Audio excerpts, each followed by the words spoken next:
Thank you very much for being here this morning. I just want to start today by saying that our Lord Jesus was on a journey to Jerusalem. It was not an ordinary journey. In fact, in all the Gospels, more time is devoted to this journey to Jerusalem.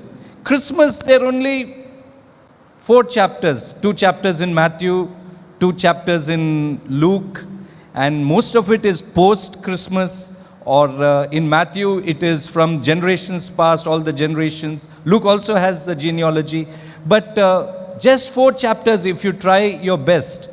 And that has become such a major festival of celebration across the world.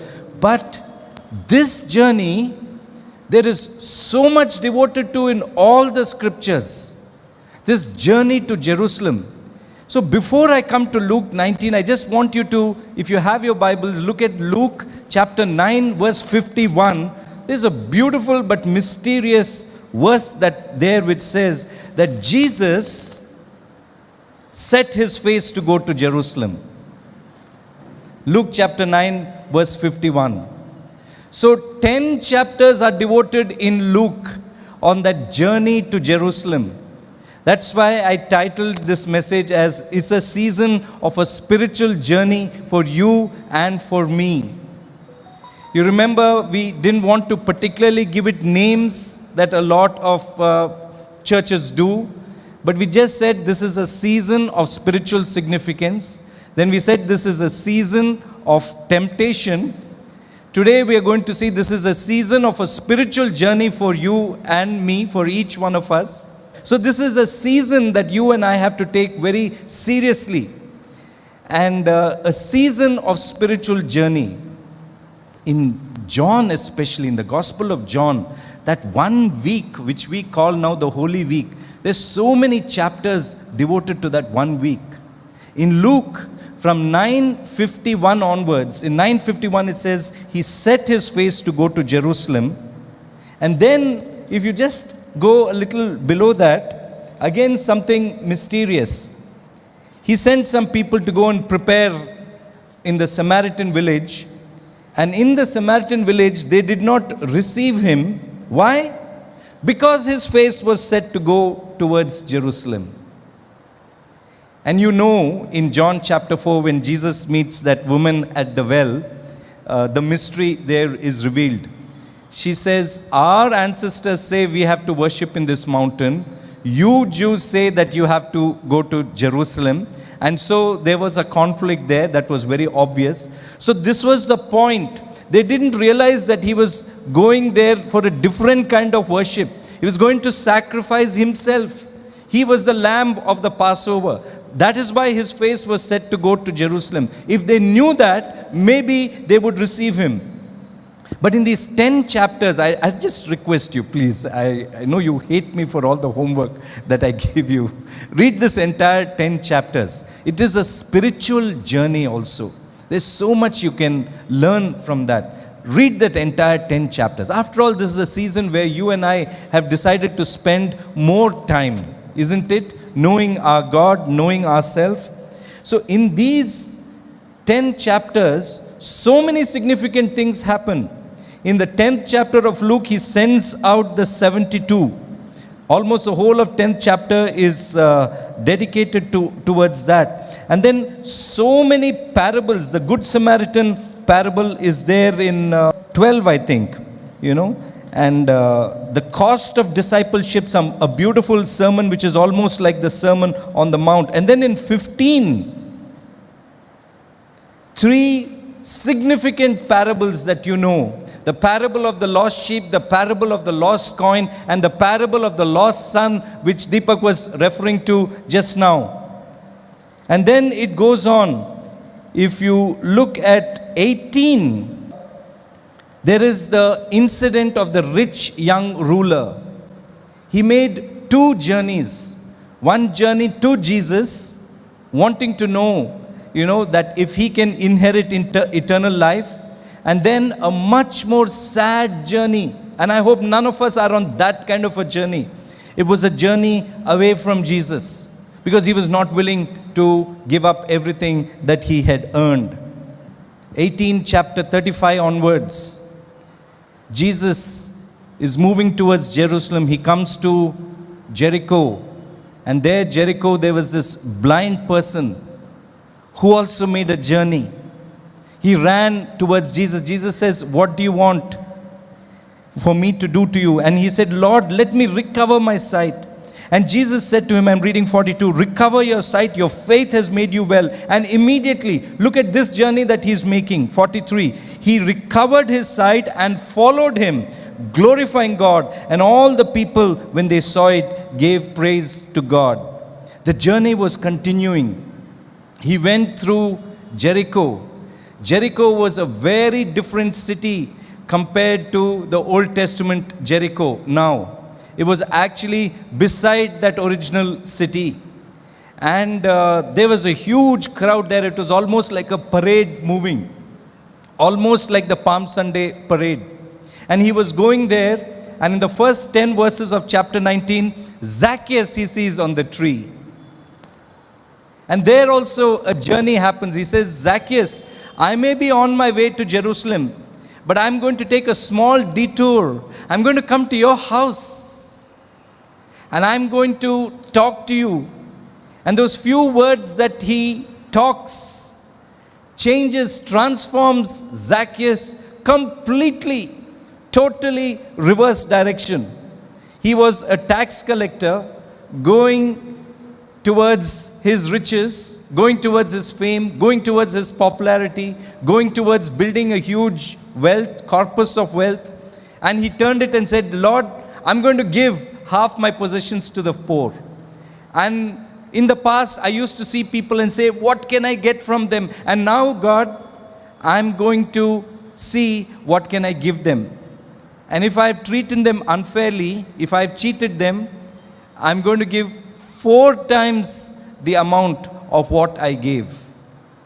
The math doesn't add up, but he said that in faith. Zacchaeus was totally transformed.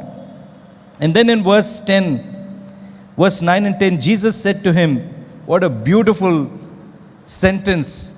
I wish that sentence is told in your house and my house. Today salvation has come to this house, since he also is a son of Abraham. And then Jesus restates his purpose. Remember, he's still on the way to Jerusalem.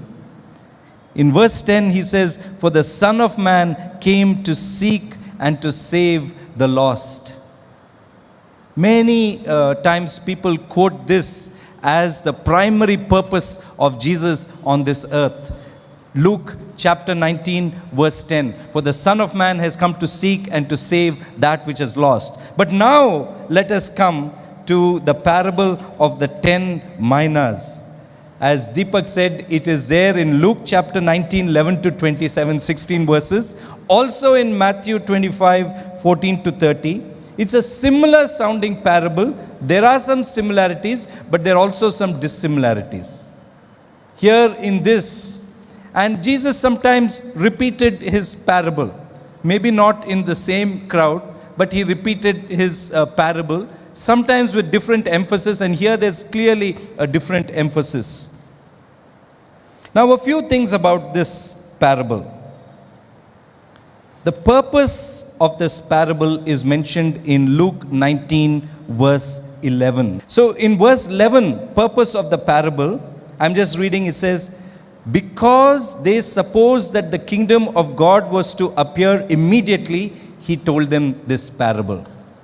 So they were expecting, there was a huge expectation and pressure at that point of time, that Jesus was going to Jerusalem to establish the kingdom of God. And he was.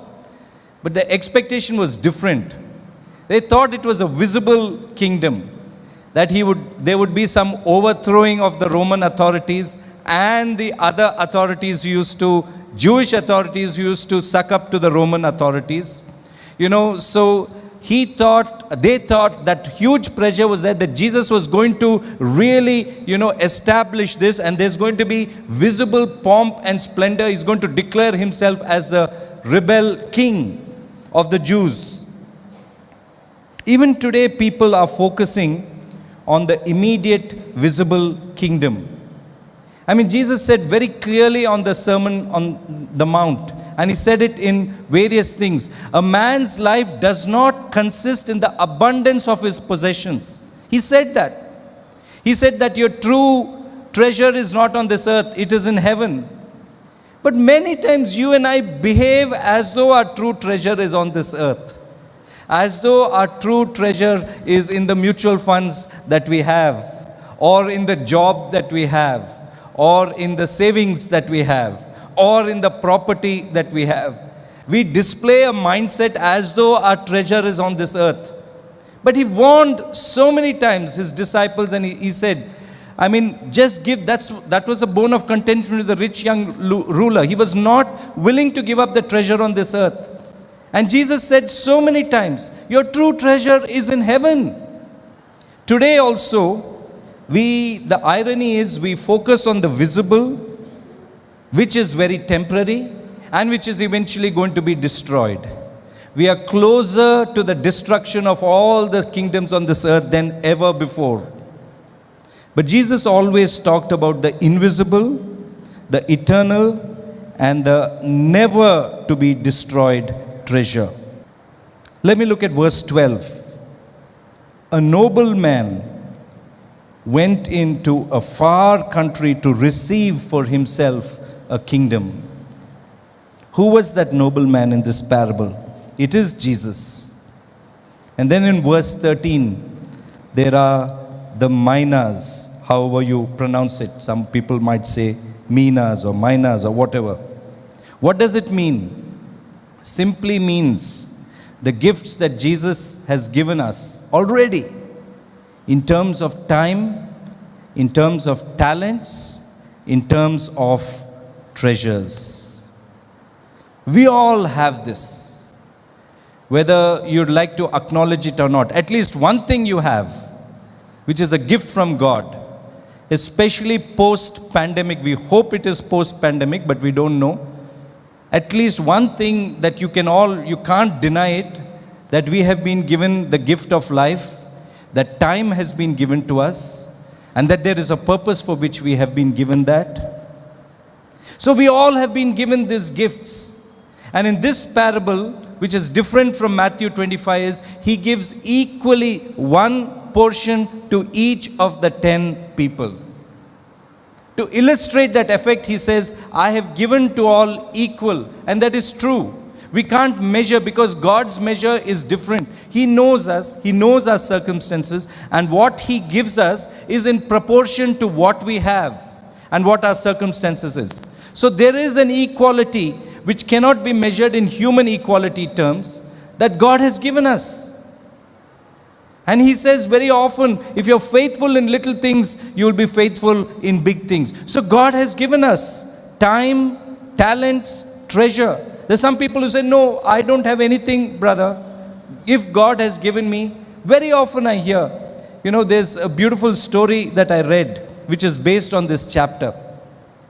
A person is complaining and says, if I had little more, how much I will give to God.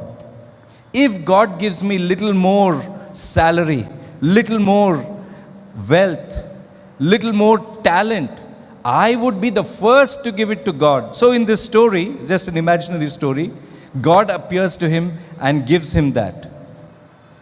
But from the moment he gives it, instead of looking at it like a gift, he looks at it like a burden. A burden because he has to give some excuse to keep it to himself.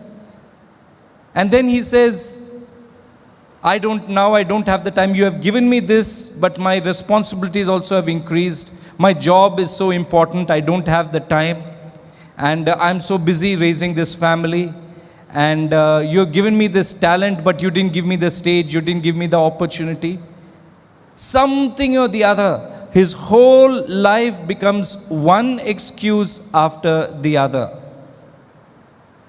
And he keeps repeating that if you give me little more, maybe I'll give it back to you. So God gives him little more. The story goes on and on. Till one time it becomes so apparent that he's only living in lies and excuses. And the more and more God gives, the more selfish reasons he feels to keep it to himself. That one day a time will come, and that's what happened in this story, that God will take it back. What excuses or lies are you and I living with? 3 categories of people in this story. Number 1, the citizens, it says.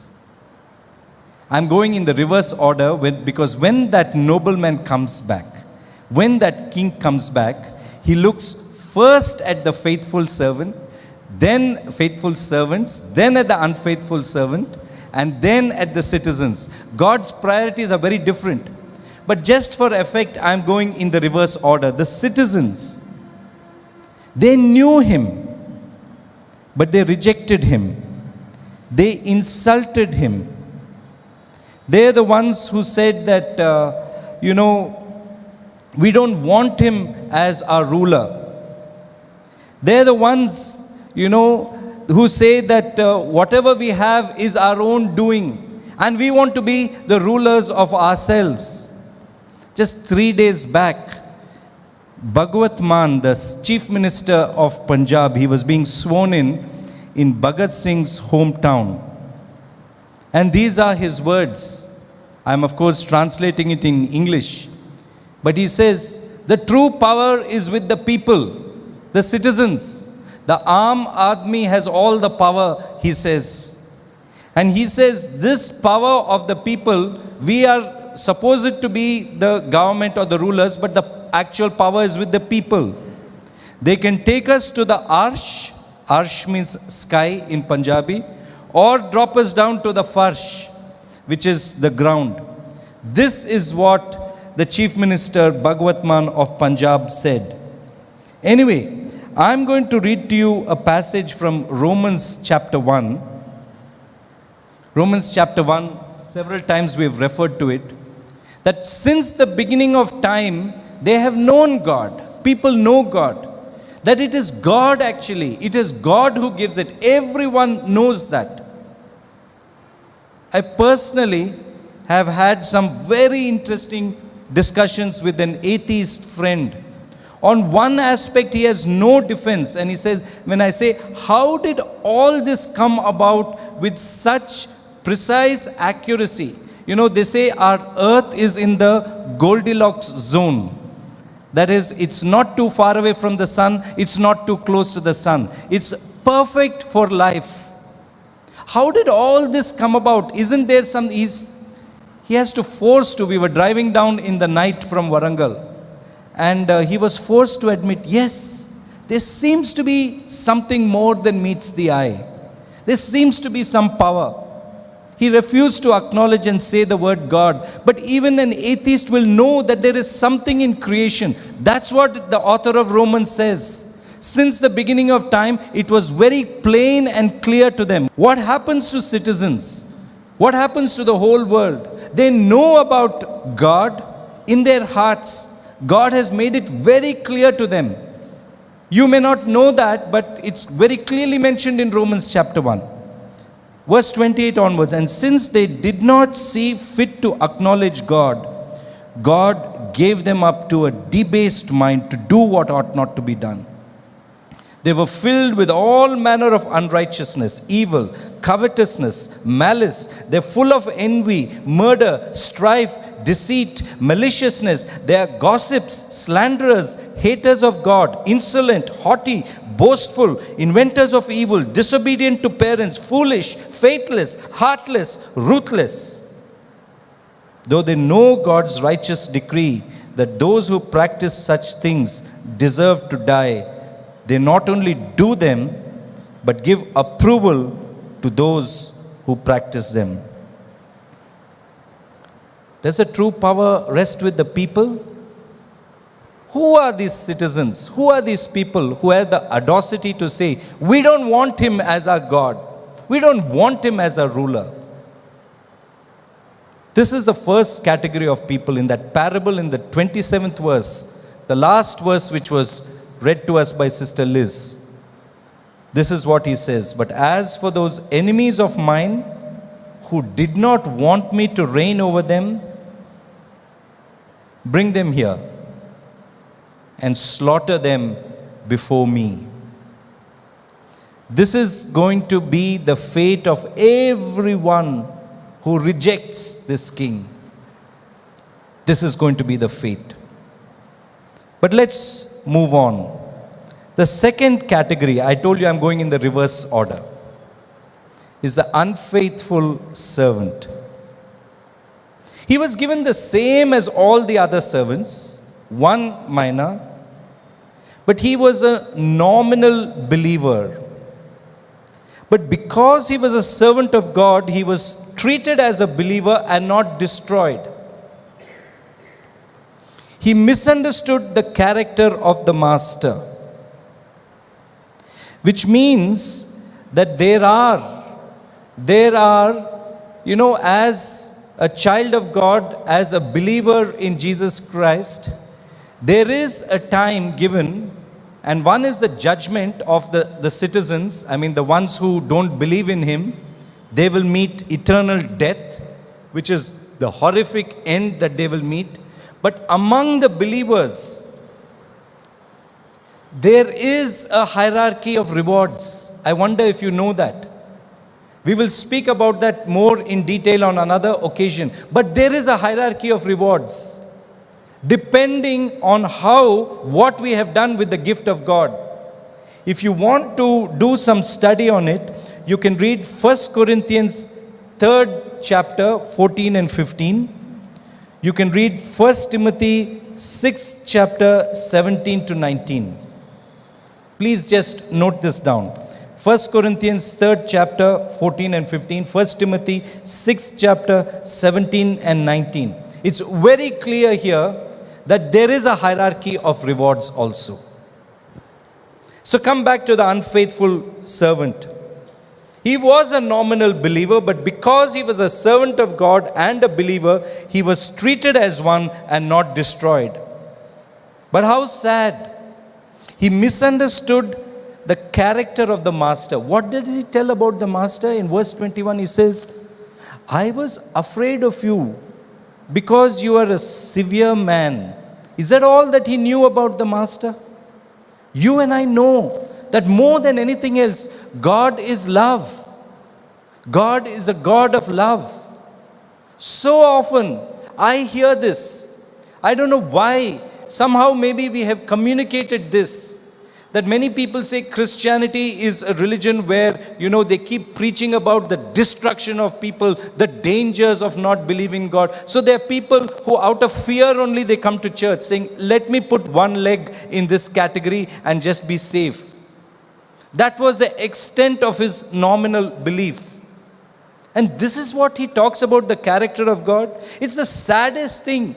When God has done so much to show his love for you, there's nothing more that he could have done apart from lay down his own life. And he says, you're a severe man. You take what you did not deposit and you reap what you did not sow. How foolish was that statement? Because everything is God. God gives us all that we have. God is the one who enables us to enjoy those gifts. Everything is God. It's not like a democracy which we say, for the people, by the people, of the people. No. It's God's gifts. It is nurtured by God and it is eventually for God's glory. A Christian cannot say that it is all of the people. It is all about God. It's all about him. And here he misunderstood his character. He not only misunderstood the character of the master, he misunderstood the gift of the master. He neglected that. That gift, whatever God gives, the gift has tremendous potential. Anyone who does gardening will know the power of a seed. Just one seed, how much power there is. I read about a beautiful incident about a new believer. She came to know Jesus Christ, and then as soon as she became a believer, she was going through some tough times. Many of us have gone through some real tough times. And then the friend who introduced her to Jesus Christ gave her a little gift, which is very powerful in its symbolism. It's a charm, I believe. I don't know what is a charm. It could be a necklace or a bracelet or something like that. But that tiny charm was filled with mustard seeds. And this tiny mustard seed, as you know, is actually very, very powerful. So this little message was greatly encouraging to this new believer. By the way, you and I know that when we are serious about using the gifts that God has given us, as sure as anything, there will be obstacles. These tough times are actually a proof of the fact that God exists and that evil exists. And these obstacles come in the form of distracting tough times. We know that. We talked about it last Sunday, didn't we? But that little gift was so encouraging to this new believer lady that it caused her to meditate a lot upon that. She read the parable of the mustard seed and various other things. And this is what she wrote. She wrote a beautiful article, but I've just taken one passage from that article. I'm reading it out. This tiny mustard seed is a storehouse of faith, a restless, welcoming faith that holds the assurance that God will not leave or forsake us. Within its minuteness, a tiny seed of faith holds within it the spirit of truth, the powerful knowing that we can rest in Thee. In the winters of our life, these tiny seeds of faith blaze trails of hope through snowdrifts of worry and fretting, through dark, icy roads of bleakness and dread. Like Jesus says, even a tiny seed will bring new seasons of fruitfulness, spreading wide its branches into our future, becoming shade for the others to rest with Thee. Just a tiny seed of faith is all we need, is all that this unfaithful servant did not have. Yesterday, I had an opportunity to speak to some pastors, and around 25 very young pastors. I'm saying young because anyone who's below 55 in my eyes is young. And most of them were in that category.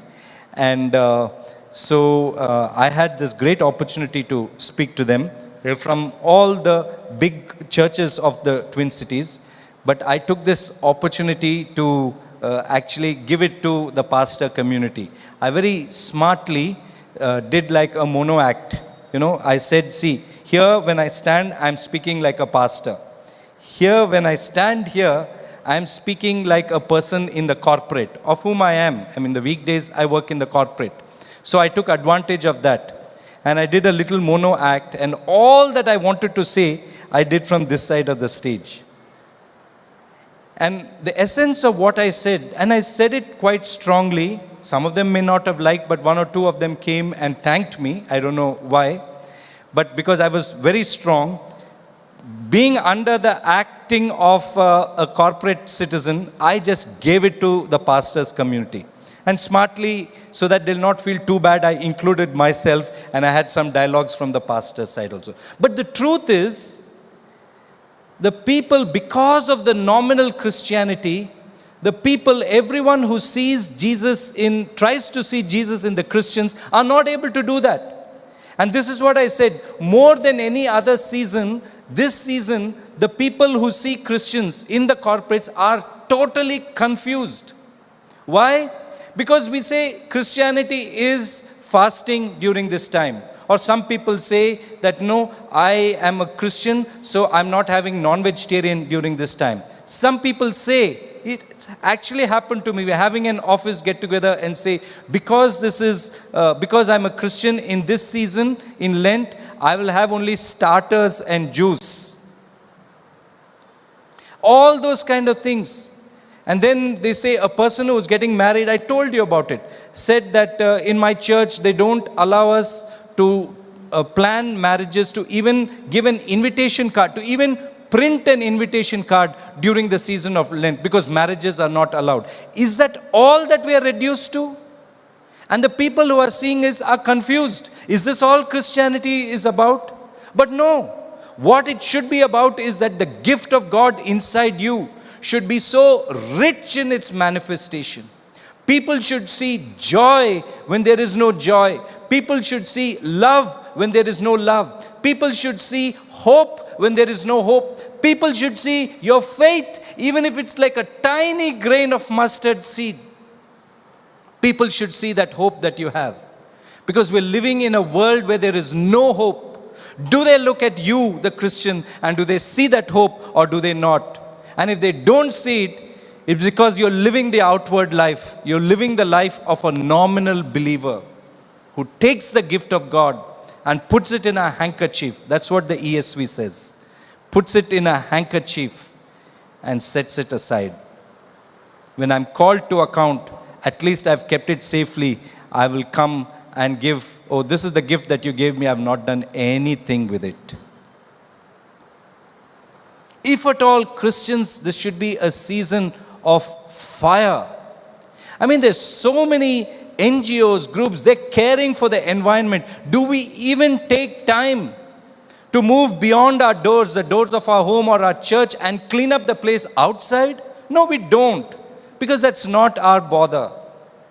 I know a church who on Good Friday, they do a beautiful thing. They say, to make a point, almost the whole church, they go out and say, that day, we are going to go and donate blood in various different institutions because Jesus shed his blood on the cross on Good Friday. What do you and I do? We're satisfied with the gifts that God has given us, the job, the promotion, the on-site posting, the car, the various things, and say, thank you, God, but all this is for me. That is the misunderstanding that he had about the gift of God. And lastly, we'll come to the faithful servant. What a beautiful statement they made. The faithful servants. There are two of them here. Lord, your mina that you have given me has made 10 minas more. What a beautiful statement to say. Lord, what you gave me, I didn't just put it under there and I didn't give 1,000 excuses, God. I used it. And there's a miracle in the gift that you gave me, God, because not by my power. You have used it so much, you have multiplied it. The other one said, Lord, that mina that you gave me has made 5 minas more. Look at it. They don't talk about themselves. Firstly, they call him Lord. Secondly, say the gift that you gave. It's not me. So many people say, I have earned this. No, the gift that you gave, there's hardly anything that I did. I just stood back and watched the power of God unfold in my life. That gift that you gave has made, they didn't say, I made it. That gift itself has made 10 minas more, 5 minas more. They rightfully attributed the power to him. In Matthew 25, 31 to 40, there'll be a category of people, on the judgment day. They'll say, the righteous will answer and they'll say, Lord, when did we see you hungry? When did we feed you? Or when did we see you thirsty or give you something to drink? When did we see you as a stranger and invite you in, or needing clothes and clothed you? When did we seek you sick or in prison and go to visit you? The difference between the righteous and the unrighteous is, the unrighteous are thinking that they're doing a lot of things and they're talking about it. The righteous don't even know that God has used them to do so many mighty things. They say, when? We don't know. But Jesus himself testifies for them and said, you have done that. A couple of stories, and then I will close, and then we'll go into the table to worship God through the communion. Of course, I must acknowledge my dear brother in the Lord and someone whom I respect and admire, and who I'm requesting from the stage to one day come and share a bit of stories of his life, Brother Daniel Gupta, but we call him Danny Gupta. What a fascinating story, especially about his father, who founded the Hindustan Bible Institute, Paul Gupta. I think Dave Hunt it was who wrote a book about it. Fascinating. One man converted, running on the streets of his native village, and has been a blessing. That institution has been a blessing to thousands is an understatement. Thousands upon thousands upon thousands. That's what you can do with the gifts that God has given you. One day I will sincerely request that you'll encourage us by sharing that story. It's my sincere request, brother. And even if you're not coming back, we'll take it in the form of a video, maybe. Next Sunday, there's a youngster, I think I already told you, 26 years old. How after an accident, extremely talented youngster decided to give his life to Jesus Christ, and what God has done with it. Some of you know about this. Is a hospital has come up. Just this youngster, the budget is in crores. I don't want to say more because he will be here next week to talk more about it. But the sacrifices that he has made, and he doesn't even feel that he has made a sacrifice. When I told him, speak about sacrifice, he said, sir, I'm not the right person to speak about sacrifice. I said, Jasper, you are. So anyway, he'll be here next week. But I want to tell you a couple of stories. One from my own life and another from a very popular story in the world. Both are true, of course. So in 2011, when I was in Wells Fargo, I didn't realize it, but a young boy came to HR. He was fresh from his college. His name was Mishra, A. Mishra. Later on, I realized that the A stood for Adoniram, which was, he was named after a missionary. I didn't realize that. I didn't even know that he was a Christian. But he was coming and requesting. I honestly didn't even meet him at that point of time. Shame on me. But he was talking to some of my team members. And what was he talking? He was coming day after day. You know, he was pestering and he was saying, this was 2011, a huge earthquake has happened near my hometown of Gangtok in Sikkim. Huge earthquake has happened. And I want to raise funds to go and to do something there, to do some relief work there. He's just a fresher from college, Adoniram Mishra. But he's brought up excellently, because later on I'll tell you I met his father. Anyway, and HR was just shooing away like they shoo away a lot of people. But he was persistent. And finally they said, okay, we will allow you to raise some funds. So he went and he talked to a lot of people. He's just a fresher. And finally many people pledged to give one day's salary. And within a week, that boy had raised 16 lakhs. Then we woke up, HR woke up, we talked to the CEO, and he came with those declarations saying that they're willing to give one day's salary and all those kind of things. We talked to the CEO, and the CEO was gracious enough to say we'll have a matching donation from the company, and close to eventually around 35 lakhs. I was chosen to go with that check and meet the chief minister and to give it to him. But Adoniram also came along. And then I realized why he was so perturbed. With almost a missionary zeal, he was actually taking me into different houses. I mean, the function was very glittering. We gave it to the chief minister and all. But I'm glad I stayed back for 2 days after that. And then he was taking me into some neighbors' houses and this and saying, see, sir, there's some crack on the wall here, this crack. All the houses here on this mountain, he took me to another point and said, they're all touching each other. The cracks are already there. If there's another earthquake, then if one thing happens to one house, they will all tumble down like a pack of dominoes. I was so touched by his concern. And he said, please pray. This is the place where I grew up. If there's one more earthquake, the cracks are already there. And this whole town will just vanish. It's a small town, Gangtok. And they feel very neglected. Sometimes they don't even feel a part of the country. And since then, I have been praying, and many people have been praying, and by God's grace, there was no follow-up earthquake in that place. And all those houses which he showed me, I think the repairs have been done and they're very intact. But look at the passion of this young person, young boy. With little, he was a fresher from college.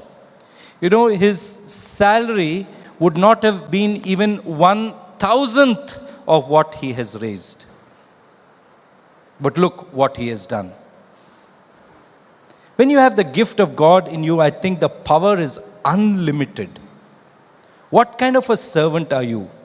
The unfaithful servant or the faithful servant? Some of you may have heard this story before, so I will not make it really long, but you can Google it and you can see there's some videos on it. Nicholas Winton. W-I-N-T-O-N, not Winston, Winton. Nicholas Winton. He died, of course, but I've been following his life for the last 15 years. He died 7 years ago in 2015. But a fascinating thing happened. One day, BBC invited him for a program. It was very unsuspectingly, he went for that program. He was made to sit in the front row. And then till that point also, he did not know. He did not recognize all the people who were sitting behind him, but there was a huge crowd. This is the story of Nicholas Winton. In the 1930s, late 1930s, before the World War II began, Nicholas Winton was planning his Christmas vacation. But he got a call from his friend in Czechoslovakia, and who was running an orphanage there. And he said, "Can you come here?" Nicholas was a young man at that time, in his late 20s. And he was very hesitant. But the call of his friend was so urgent that he went. This is why his friend called him. He said, "I'm running this home here, but then I'm scared about the safety of these kids. Because these kids, the Nazi invasion is slowly coming into my town. We can see signs of it. I don't know what is. He didn't know that it's going to be World War II. But he said something terrible is going to happen. We can see it. I want you to take these kids and take them back with you to UK." This youngster said, "You crazy? Just like that, take these kids? I mean, do they have a passport? How will they be accepted in UK?" He said, "Take them by train. Whatever money we have, we'll book it." But Nicholas did that. He took them. And not only did he take them there, but he worked very hard to go door to door. In those days, the media was not so powerful. He had to go door to door, convince people to adopt these kids. So he did that. He made several trips. 699 kids he took from that area back to UK. Several trips. The last trip was a tragedy, because the last trip, the soldiers had seized it, and no one knows what happened to that bogie full of kids. And he was really so depressed by it that he came back. That was the last trip. After that, World War II broke out. He came back and he started living his life. He built his career and he forgot about all this thing that is done.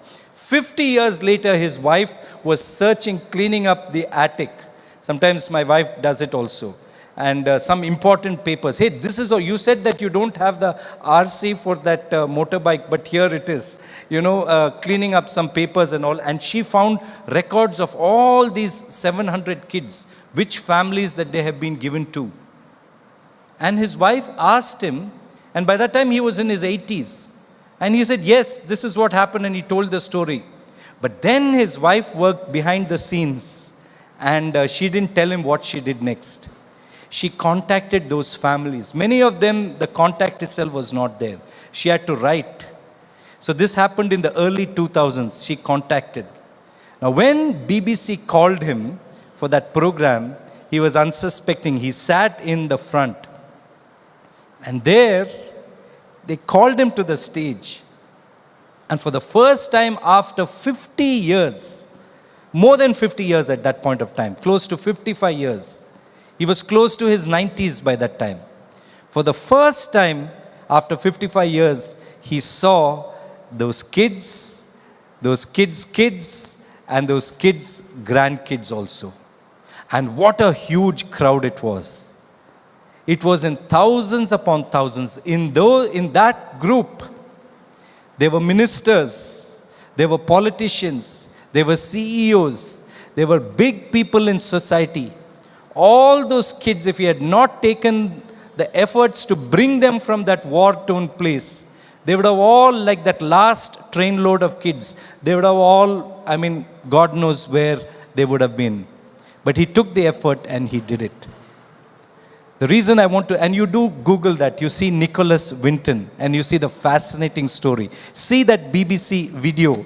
What a surprise that 90-year-old man had when he turned and he saw that entire army of people who were there were all those who were so grateful for the blessing that he had done in their life. Can that happen in your life and one life? One day, somewhere, if not here on earth, somewhere in heaven, a story should be told. And it should be told. Because of your efforts, someone should come up to you and say, because of your efforts, because of what you did, I'm here. That blessing of what you did has just risen manifold. Can you say one day, Lord, that gift that you have given me, it has become 10 times more, 5 times more. May the Lord bless you and use you in this journey that you have been having.